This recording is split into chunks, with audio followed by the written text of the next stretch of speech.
Abram and his wife Sarai were part of Noah's family who had spread out on earth after the great flood. God chose Abram for a special plan. He told Abram to move to a place that he had never been. God promised to give Abram a large family and land for his family. All the peoples on earth will be blessed through you, God said. This was a good promise, but Abram was sad because he didn't have any children to inherit his blessing. Still, Abram obeyed God. He went to the land of Canaan with his wife and nephew. One night, God led Abram outside. "Look at the sky and count the stars, if you can," God said. Abram couldn't count the stars. There were too many. "Your family will be that numerous," God promised. Abram believed God, and God was pleased. God said, "I will give this land to your descendants." "How can I be sure?" Abram asked. So God did something to show Abram that he would keep his covenant or promise. First, God told Abram to bring 5 animals: a cow, a goat, a ram, a turtle dove, and a pigeon. Abram obeyed God. He brought the animals, cut them in half, and laid the pieces across from each other. Then, when the sun was setting, Abram fell fast asleep.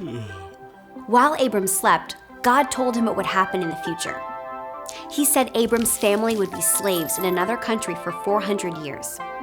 Then God would judge that nation and bless Abram's family. But first, Abram would live a long, peaceful life. When it was dark, a smoking fire pot and a flaming torch passed between the animals. These items represented God. This showed that God would be responsible for keeping his promise. When Abram was 99 years old, God talked to him again. "I am changing your name to Abraham," God said.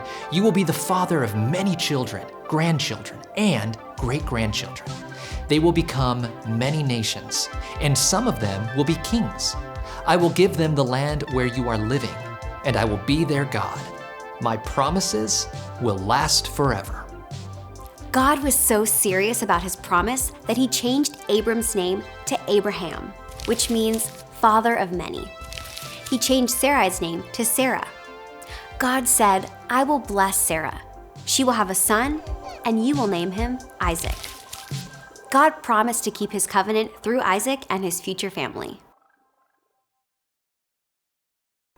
God promised to bless all the world through Abraham. God sent Jesus from his home in heaven to be born on earth into Abraham's family.